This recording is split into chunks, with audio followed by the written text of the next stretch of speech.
주님의 나라에 특별히 주소 감사드리고 또 하나님께 영광을 드리고 감사드립니다.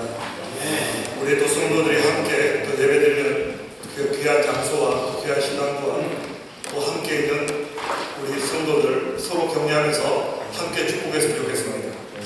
주님의 이름으로 축복합니다.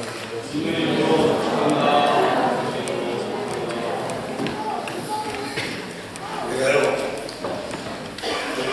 복을 많이 빌어주면 하나님께서 그 복이 그 사람에게 갈 뿐만 아니라 또 그 사람이 받아들이지 않으면 내가 빈 복이 우리에게 돌아온다고 했습니다.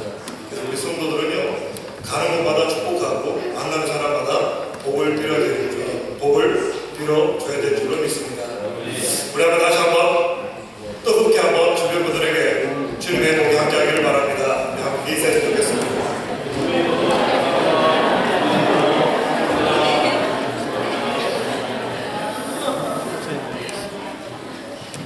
요즘은 영국에 날씨가 이렇게 좋아도 되겠나 할 정도로 날씨가 좋습니다. 오늘 아침에는 추웠는데 또 낮이 되니까 환창한 날씨가 되었습니다. 특별히 우리가 성경을 통해서 세상을 보면요 세상이 참 아름답습니다. 처음 하나님께서 이 세상을 창조하실 때 참 하나님이 멋있게 세상을 만드셨습니다. 그냥 똑같은 색으로 비슷하게 만들어 놓은 것이 아니라 그야말로 형형색색으로 하늘은 푸르게 만드시고 참 자연에 온갖 붉긋붉긋한 색깔을 집어넣으셔서 우리가 세상을 보면서 참 즐겁다 참 익사이트한 인생을 살아가도록 하나님이 배려해 놓으신 것을 발견할 수가 있습니다.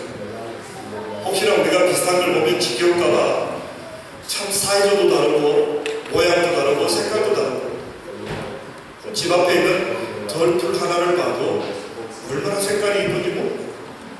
우리가 막연히 지나치고 에이 왜 잡초가 이렇게 있어 땅을 차고 다닐지 몰라도 그 발로 차고 다니는 잡초도 가만히 살펴보면 참 얼마나 기가 막힌 작품인지 모릅니다. 참으로 하나님께서 이 만드신 세계를 볼 때마다 참으로 하나님 만드신 이 세계가 얼마나 아름다운지 찬양하지 않을 수가 없다는 겁니다. 뿐입니까? 성경에 보면 얼마나 익사이트한 사람이 많은지 모릅니다. 하나님이 어떻게 했습니까? 이스라엘 백성을 출애굽하면서 바다를 가르셨습니다. 얼마나 신나겠어요.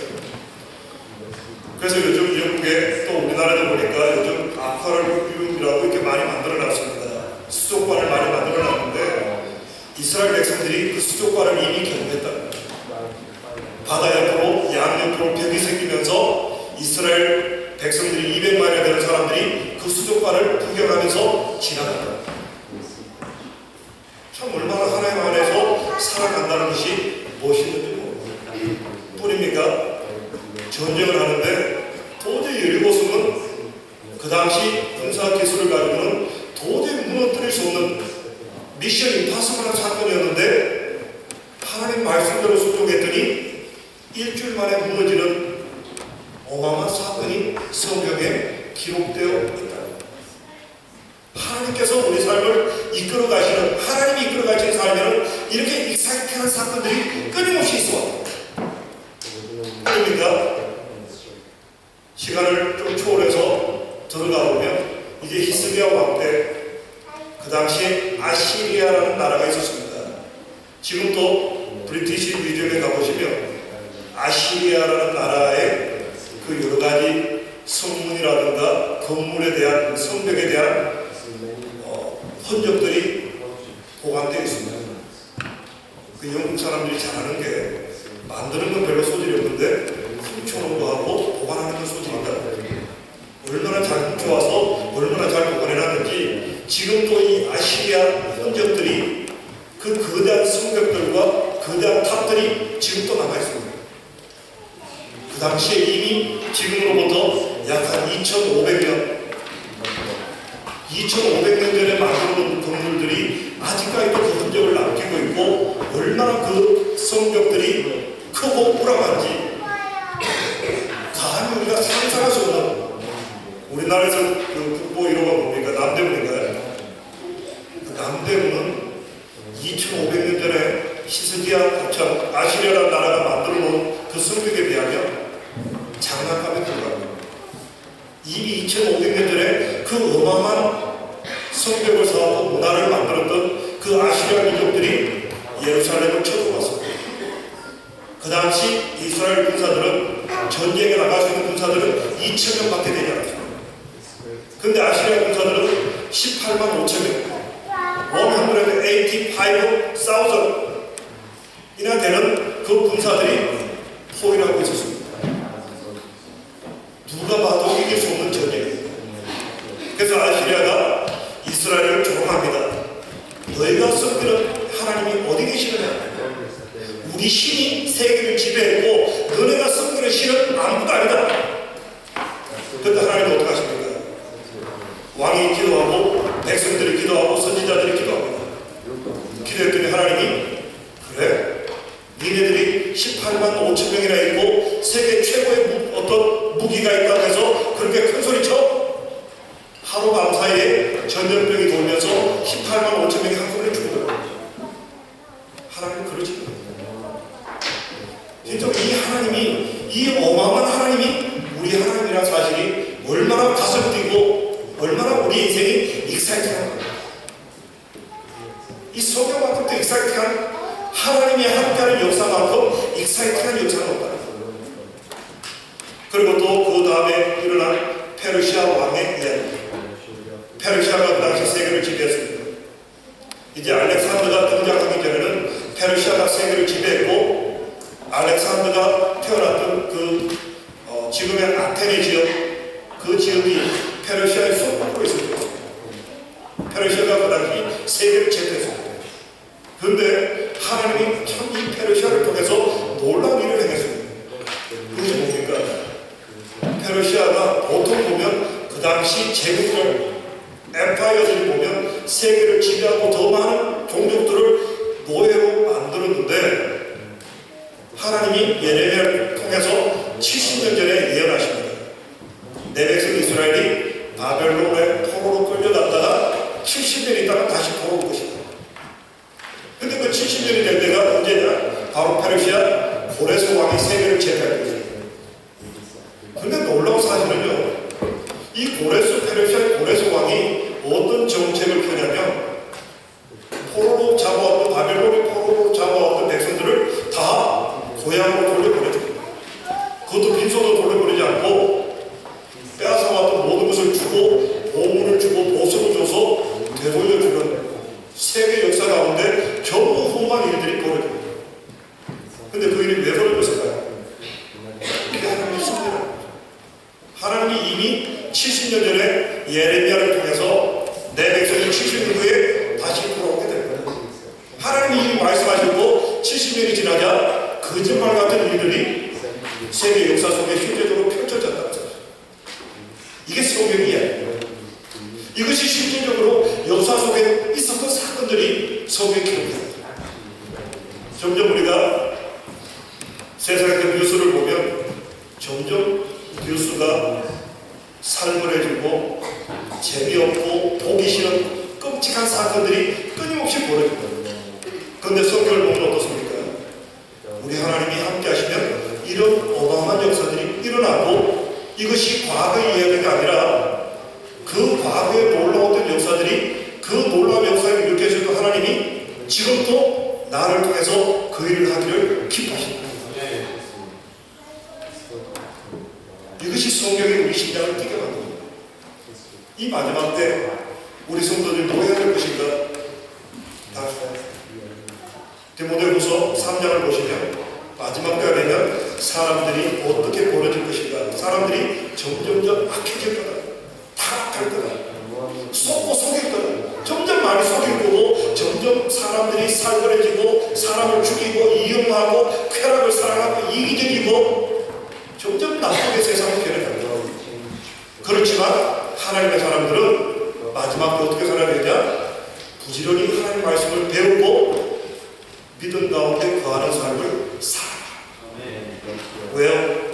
이 말씀은 우리가 세상이 어떻게 변해가든 세상이 점점 흉흉해가고 세상이 점점 타락해져가고 세상이 점점 더러워지고 세상이 점점 소망이 없어진다 할지라도 이 하나님의 말씀 있는 가운데 되신 하나님이 우리에게 새로운 소망을 주고 새로운 기쁨을 주고 새로운 비전을 주고 이 마지막 때 더욱 하나님의 말씀을 가까이 하시고 더욱더 승리하는 우리 모두가 되기를 축원합니다. 축원합니다. 우리가 이 마지막 때 말씀을 다 합니다. 특별히 오늘 요한복음 6장에 우리가 잘 알고 있는 오병이어의 사건이 일어납니다.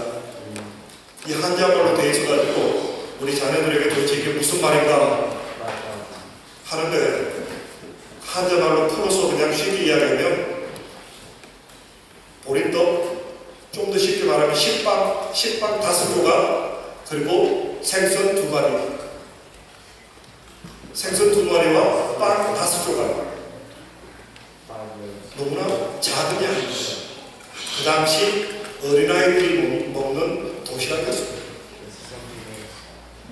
우리 여기 교회나 라이나 누아가 점심 때 도시락을 사가는 그 도시락 양이 보리떡 5개, 물고기 2마리였다.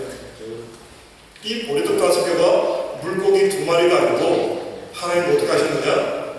5,000명을 먹이시고 12강주리를 남기시는 사건이 오늘 성경에 기록됩니다. 우리 인생 가운데 이런 일이 일어난다고 믿는다면 우리는 얼마나 기쁘겠습니까? 보리떡 5개와 물고기 2마리 가지고도 5,000명을 먹일 수 있다. 지금 여기 보리떡 5개와 물고기 2마리 가져와서 누구 입에 붙이겠습니까? 여기 있는 우리 100여 명의 우리 성도들만 해도 적어도 우리 여전도에서 매주마다 음식을 준비할 때 얼마나 수고 많으십니까? 100명의 음식을 준비하는데도 이렇게 힘들고 많은 재료가 들어가는데 보리떡 5개하고 물고기 2마리 가지고 5,000명이나 먹고 더군다나 이 5,000명은 남자 수였습니다. 그 당시 여자는 사람 축에 들어가지 않았기 때문에 특별히 오늘 여자 성도님들은 사람 축에 들어간 것에 대해서 감사하시고 성경에도 여자는 뭐 숫자에 세지도 않았어요. 그랬다면 적어도 옛날도 그랬고 요즘도 그렇고 옛날도 그랬고 이런 일에는 남자보다 여자가 다 모이게 되어 있습니다. 그럼 남자가 5,000명이면 애들하고 여자까지 합하면 적어도 2만 명이나 되는 숫자입니다. 2만 명이나 되는 숫자인데 보리떡 5개와 물고기 2마리 가지고 먹고도 남았던 거죠. 이것이 우리 하나님이 행하시는 일입니다. 제가 5월 말에 우스밤으로 이사를 했습니다. 이사를 해서 골목길을 이제 원래 그러잖아요. 그 동네 사람들 가는 나라를 알려면 골목길을 잘 아는 사람이 거기 산 사람입니다. 그 예전에 시내 학교를 다닐 때 보니까 어떤 그 목사님이 시내로 가는데 뒷골목 얼마나 잘 가시느냐구나. 그래서 참 신기하다. 이 목사님 어떻게 뒷길을 잘 알까 했더니 이 목사님이 시내 쪽에 사시는데 이사를 자주 했더라고요. 이사를 자주 하다 보니까 시내로 가는 뒷골목을 얼마나 잘 아시는 거예요. 저도 이사를 해서 처음에는 길이 어떻게 연결되는지 몰라서 큰 길로만 다니다가 나중에 지도를 보고 이제 골목골목을 걸어가 보니까 아, 지름길도 있고 좋은 길이 있고. 그래서 제가 생각해 그랬습니다. 우리가 신앙생활도요, 처음에는 신앙생활이 뭔지 모르고 못 모르고 시작하지만 이제 신앙생활이 어느 정도 이제 시간이 지나다 보면 뭔가 신앙생활에도 길이 있더라고요. 우리가 어떻게 해야 신앙생활에 아주 익사이팅하고 복된 삶을 살아갈 것인가, 그 길이 있더라고요. 막연히 교회만 다닌다고 해서 되는 게 아니더라고요. 막연히 그냥 교회에 와서 주일날 그냥 한번 교회에 와서 도장 찍고 간다고 해서 그게 올바른 신앙생활이 아니더라고요. 오늘 성경 본문을 보면요, 적어도 하나님의 기적이 나타나는 데는 2가지 원리가 작동하고 있습니다. 적어도 우리도 마찬가지라고요. 우리도 오늘 이 2가지 원리만 잘 깨닫고 이 2가지 원리만 잘 이용하면 우리의 삶에도 오병이의 기적은 일어날 줄로 믿습니다. 우리 삶이 오병이의 기적이 일어나야 돼요. 성경은요, 우리들에게 일어날 수 있는 일을 우리에게 보여주지 불가능한 일을 우리에게 보여주지 않습니다. 하나님의 구약에 나온 수많은 기적의 이야기들은 오늘을 살아가는 우리 성도들에게도 이러한 수많은 기적이 나타날 수 있다는 것을 보여주기 위해서 그렇게 기록해놨습니다. 그래서 이 오병이의 기적, 어린 족 5개와 물고기 2마리를 가지고도 5천을 먹이는 우리 생활 가운데도 물질적으로 풍성하고 남는 인생을 살아가기를 하나님이 원하시는 것입니다. 특별히 우리가 오늘 이 2가지 원리만 잘 붙잡으면 우리 성도들도 참으로 조만간에 이러한 어떤 엄청난 축복의 삶으로 회복될 줄로 믿습니다. 이 은혜가 우리 모두에게 있기를 축원합니다. 첫 번째 원리입니다. 첫 번째 우리가 복을 받을 수 있는 원리. 첫 번째 뭐냐면요, 우리가 하나님을 아는 것입니다. 하나님의 성품이 뭔가를 아는 것이 중요합니다. 우리 신앙생활의 그림돌이 되는 게 뭐냐면 하나님을 아는 것이 아니라 자꾸 내 중심으로 생각하는 것이 우리 삶 가운데 기적이 나타나는 것을 자꾸 방해합니다. 하나님은 누군 줄 알아요. 그래서 구약에 보면요, 수많은 선지자를 통해서 하나님께서 외쳤던 목소리가 뭐냐? 하나님을 알자, 여호와를 알자, 힘써 여호와를 알자. 그리고 예수님께서는 뭐라고 말씀하십니까? 영생이라는 것이 뭐냐? 영원한 생명을 살아간다는 게 뭐냐? 하나님과 그의 보내신 자 예수 그리스도를 아는 것입니다. 그러니까 그분을 아는 게 중요해요. 우리가 하나님 그분을 알아가는 거예요. 하나님이 어떤 분이냐? 특별히 마태복음서에 똑같이 오병이 기록하면서 마태복음은 어떤 부분을 추가했냐면 예수님이 그들을 보시고 불쌍히 여기십니다. 컴패션이라는 단어 속에서 이 컴패션이라는 단어는요, 우리나라 말로 번역이 안 되는 단어입니다. 이 컴패션이라는 단어 속에는 불쌍히 여긴다, 사랑스럽게 생각한다, 창자가 끊어지는 아픔을 가지고 바라본다, 이런 어떤 애절함과 안타까움, 사랑함, 이 모든 것을 합축한 단어가 컴패션이라고. 하나님의 성품이 어떤 성품이냐? 컴패션. 우리가 오늘 추수감사절을 드립니다. 우리가 하나님께 가장 감사할 수 있는 이유는 뭐냐? 하나님이 우리를 불쌍히 여기십니다. 우리는요, 우리 자신을 바라볼 때 이게 철이 들고 나면 나 같은 인간은 참 쓸모없는 인간이야. 참 나 같은 존재가 참 한심한 존재야. 우리 자신에 대해서 실망하게 되고 낭망하게 되고 내가 뭘 할 수 있을까? 우리는 내가 봐도 내가 한심하고 내가 내 삶을 돌이켜 보니까 왜 그렇게 후회로운 인생을 살아왔는지, 내가 그때 좀 더 좋은 선택을 했다면, 내가 좀 더 그때 아름다운 길을 선택했다면 내가 이 고생하지 않을 텐데 내가 왜 그때 그랬는가? 내가 왜 이렇게 잘못된 선택을 했는가? 우리는 끊임없이 후회하고 자기 자신에 대해서 원망하고. 근데 우리 운명은요, 내 자신을 아무리 바라봐도 우리 운명은 바뀌지 않습니다. 내가 아무리 땅을 치고 후회한다면 과거를 돌아보면서 그때 그러지 말고 아무리 후회해봤자 우리 인생은 조금도 달라질 게 없다. 우리 운명이 바뀌는 것은요, 하나님 그분을 바라보는 거예요. 하나님 그분이 우리 삶에 컴패션을 가지고 계신다는 것을 바라보는 거예요. 하나님은 우리가 다시금 회복되게 된다.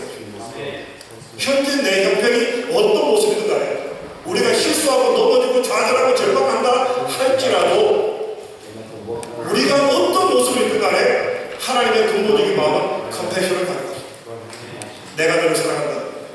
내가 너를 절대로 놓지 않는다. 너가 어떤 모습이든 간에 내가 너를 사랑한다. 그게 사람을 미치게 합니다. 이게 크레이지가 없다. 때때로 우리가 부모로서 자녀를 키워보면 느끼는 감정이 그런 감정입니다. 때때로 자녀가 속을 썩이고 때때로 자녀가 미울 때가 있어요. 그럼에도 불구하고 자녀를 볼 때마다 넘쳐는 그 불쌍히 여기는 마음. 늘 부모들은 자녀들에게 미안해. 내가 근데 좀 더 잘해줄 거야. 내가 좀 더 우리 자녀에게 좀 더 사랑을 베풀 거야. 아무리 부모는 잘해줘도 미안한 마음이 드는 게 그게 부모 마음이에요. 근데 우리 하나님 마음이 그러시더라고요.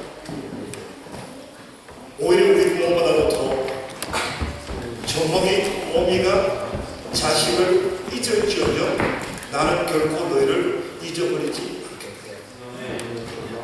하나님은요, 우리가 돌아오기를 끝까지 기다렸어요. 우리가 회복되기를, 우리가 하나님께서 원하시는 복을 받는 존재가 되기를 끝까지 기다리세요.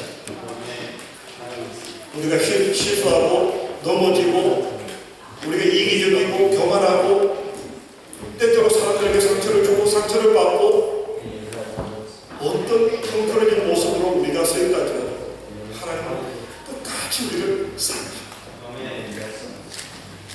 그래서 우리는 그분을 바라보고 싶어요. 우리가 어떤 실패를 하고 어떤 상황 속에 우리가 어떤 좌절과 실망 속에 처했다 할지라도 우리는 그분을 바라볼 때 회복을 기다려주세요. 그래서 우리가 구약을 보시면요, 어떤 분은 구약의 하나님은 굉장히 무서운 하나님이에요. 심판하시는 하나님, 주변에 있는 적들을 데려와서 심판하시고 깨부수고 고치시고 무서운 그런 하나님으로 기록되어 있는데, 우리가 구약 성경을 가만히 보시면요, 하나님이 원하시는 겁니다. 내 백성들아, 내 백성들아, 내 말에 순종하고 복을 받는 인생을 살아. 이게 아니게 되십니다. 제발 복을 받는 인생이 되라고 그렇게 내를 대신 복을 받으라는 거야. 내가 너희 삶을 책임져 주겠다는 거야. 내가 너희 삶을 풍성해지기를 원한다는 거야.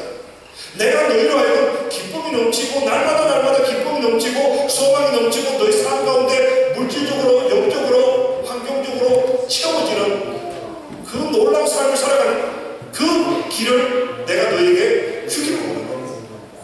제발 좀 돌아와서 내가 얘기한 이 복을 받아라는 하나님의 메시지. 그래서 우리가 주님을 바라보고 내가 지금 현재 어떤 자리에 있을지 주님, 내가 주님 뜻에 순종하기를 원합니다. 주님께서 원하시는 그 자리로 가기를 주님을 바라보는 순간 주님 우리를 회복시키시죠.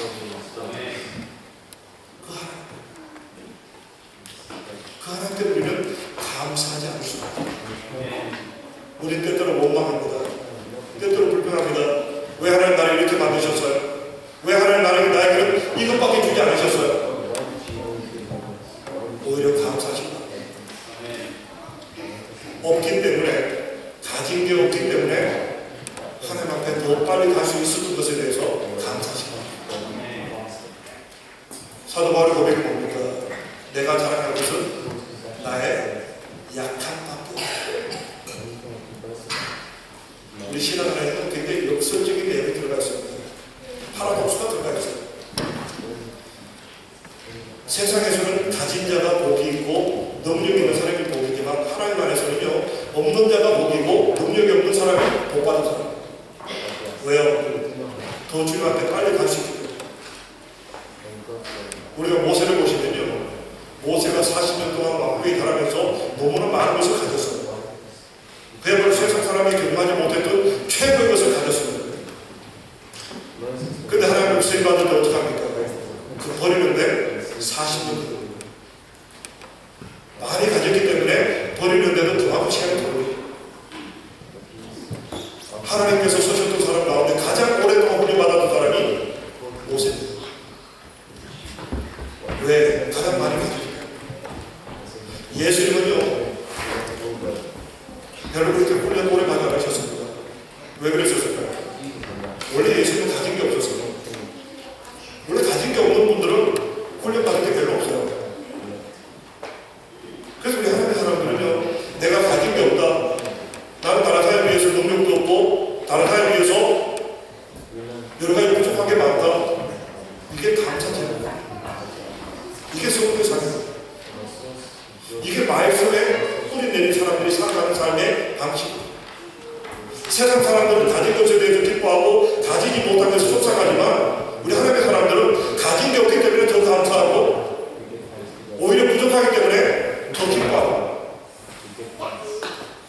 이런 이상한 나라가 바로 하나님입니다. 내가 지금 부족하다고 생각되십니까? 내가 다른 사람에 비해서 가진 게 없다고 생각하십니까? 오히려 감사합니다. 그리고 주님을 바라보십시오. 주님은 컴패션을 가지고 계십니다. 우리를 불쌍히 여기실 때 우리가 더 불쌍할수록 더 많은 것을 주시기를 기뻐하십니다. 특별히 구약에 있어서 가장 힘들고 어려운 사람의 대명사가 고아와 과부입니다. 과학의 농경사회에서는 고아들이 먹고 살기 어려웠고 과부들이 먹고 살기 어려웠습니다. 그래서 가난한 자들의 대명사가 고아와 과부였습니다.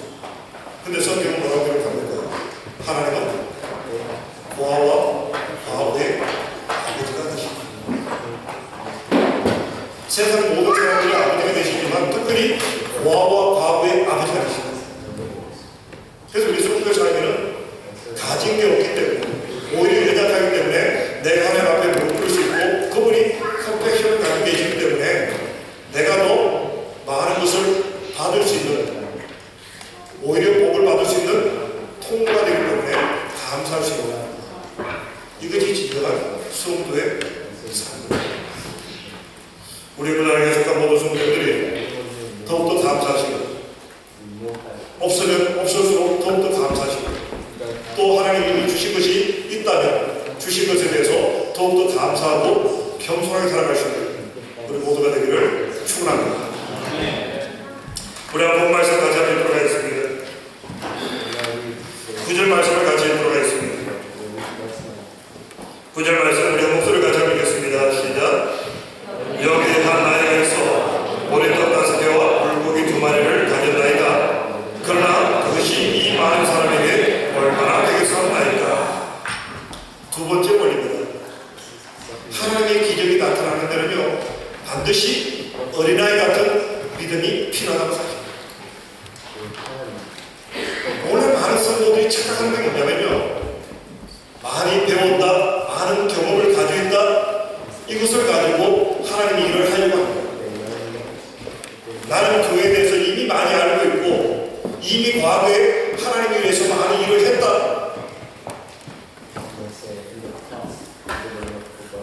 그런 사람에게는요 더 이상 하나님의 기적이 나타나지 않습니다. 그런 교회이 많은 교회일수록 교회의 역사가 나타나지 않습니다. 하나님의 교회는요 어린아이 같은 자가 그야말로 어린아이들 얼마나 순진무구합니까? 그냥 어린아이 같은 오늘 이 어린아이가 참 철딱서렸죠. 이 5,000명 2만 명이나 되는 사람이 먹을 것이 없는데 여기 저 도시락 있어요. 이 보리떡 5개고 물고기 2마리 있는 도시락 이거 사용해 주세요. 참 한심하죠. 저거 참 철이 없어서 저거 가지고 뭐 하려고 그냥 혼자서 뒤에 가서 조용하게 먹지. 근데 하나님의 역사는요 하나님의 나라는 하나님의 교회는 이런 자를 통해서 하나님이 일을 하십니다. 이게 하나님의 나라입니다. 우리가 하나님 앞에서의 기본적인 자세는 이 어린아이 같은 마음입니다. 하나님 내가 아무것도 할 수 없는 무능하고 작은 존재이지만 내가 할 수 있는 작은 것 주님께 드리겠습니다. 적어도 우리는 내가 아무것도 할 수 없다 할지라도 오늘 우리 중고등부 찬양팀이 찬양한 것처럼 하나님이 찾으시는 참 예배자는 될 수 있다. 하나님 내가 주님 앞에 참 예배자가 되겠습니다. 지금 수많은 사람들이 수많은 교회가 나름대로 멋있게 찬양하고 하지만 내가 전심을 다해서 하나님을 높여드리는 찬양자가 되겠습니다. 예배자가 되겠습니다. 그런 한 사람 하나님 찾으시는 사람은 그런 한 사람 하나님은 우리에게 대단한 걸 요구하지 않습니다. 세상적으로 대단하다 해봤자 하나님 나라에서는 아무것도 아닙니다. 아니 보리떡 5개 물고기 2마리 가지고도 5,000명을 넘기다 하나님 앞에 우리가 가진 건 뭐 있겠습니까?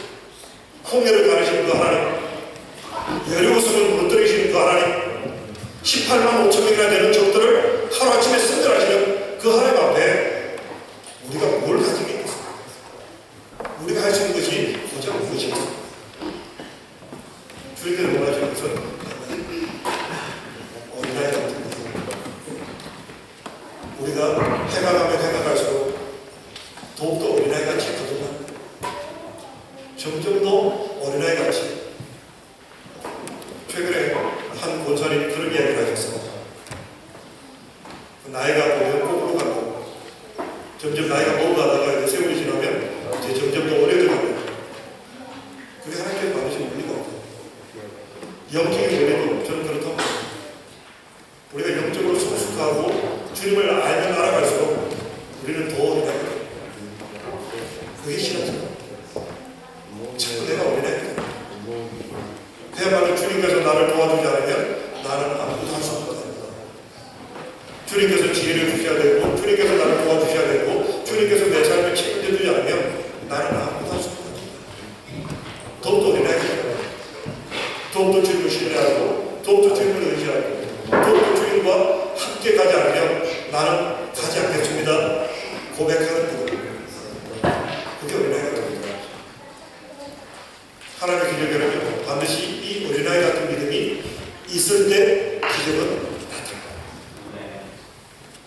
우리의 신앙생활 어느 정도 세월이 지나다 보면요, 옛날에는 기도하면 응답도 잘 오고 하나님께서 많이 도와주셨는데 왜 요즘 기도에도 하나님 응답이 없고 하나님 너무 멀리 계신 것처럼 느껴지는 이유가 뭘까?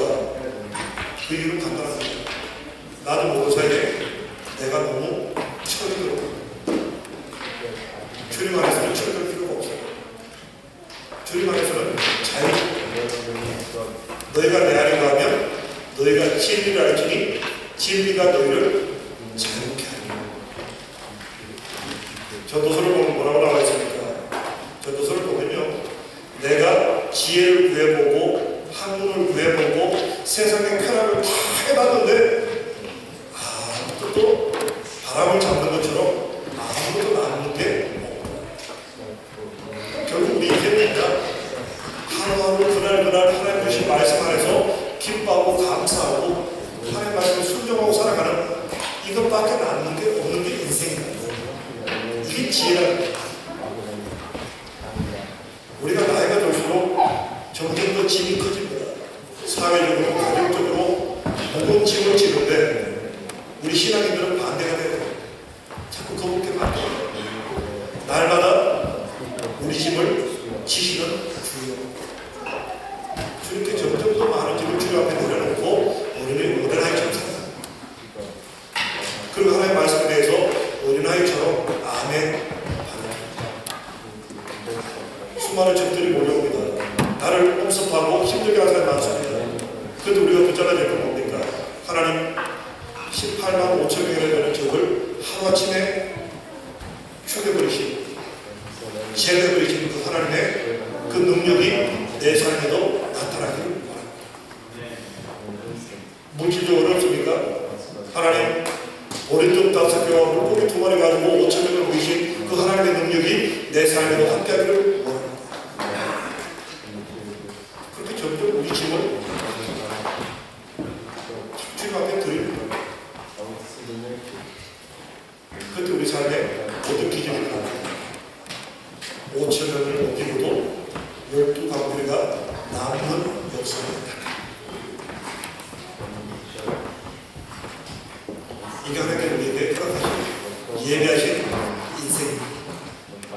하나님은요, 당신의 자녀가 고통 중에 실험하고 몸부림치고 밤에 잠을 이루지 못하고 고민하고 그런 모습들 하나님께서 원하시지 않습니다.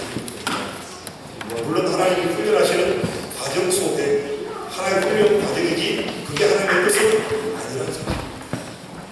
하나님은 당신의 자녀가 기뻐하고 감사하고 즐거워하고 그야말로 하나님 은혜 안에서 평강을 누리기를 원합니다. 그래서 예수님이 구원하셔서 내 안에 나타나셨는데 뭐라고 말씀하십니까? 평강이 있을 것입니다. 평강이 있을 것입니다. 우리가 주 안에서는 평강을 누립니다. 어린아이 같은 마음으로 어린아이들이 뭘 걱정하겠습니까?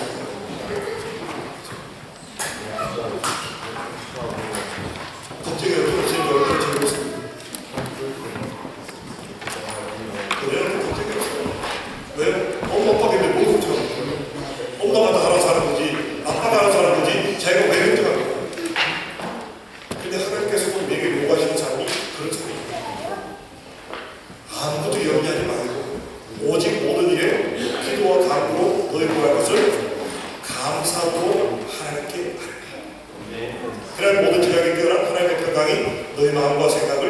지키. 이게 하는 것이죠. 오늘 우리가 추수감사절을 받아서 특별히 하나님에 대해서 다시 한번 생각하고 시작하고 있습니다. 우리가 이 두 가지 원리만 붙잡고 우리 인생 가운데도 이런 기적의 장이 있을 수가 있습니다. 특별히 날마다 나를 바라보고 주님을 바라보십시오. 주님의 성품에 대해서 생각해 보시고 주님을 중심으로 생각하는 그런 습관을 가지시는 겁니다. 그리고 두 번째는 어린아이가 되십시오. 어린아이가 되셔서 내가 먼저 하나님 앞에 드리시고 하나님 기꺼이 드리겠습니다. 내게 주신 것 다 이 모든 것이 주님께서 내게 주신 것이므로 내가 할 수 있는 모든 것을 주님께 드리겠습니다. 다른 사람과 비교하지도 마시고 다른 사람 때문에 위축되지도 마시고 그냥 내게 있는 것 그걸 그대로 주님 앞에 드리시고 그때 하나님께서 우리 삶 가운데 참고 2만 명을 모이고 12강들만 한다. 이 어마어마한 축복의 삶을 허락할 줄로 믿습니다. 이 그런 애가 우리 모두에게 함께 하시고 축원합니다. 우리 함께 기도드리겠습니다.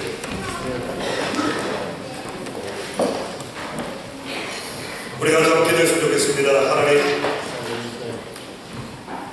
더욱더 주님만 바라볼 수 있도록 더욱더 주님을 의지할 수 있도록 날마다 주님 말씀 붙잡고 주님 말씀이 날마다 기억나서 낙심하지 않고 흔들리지 않고 실망하지 않고 승리할 수 있도록 도와주시옵소서.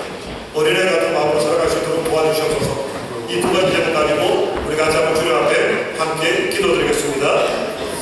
하늘에 오신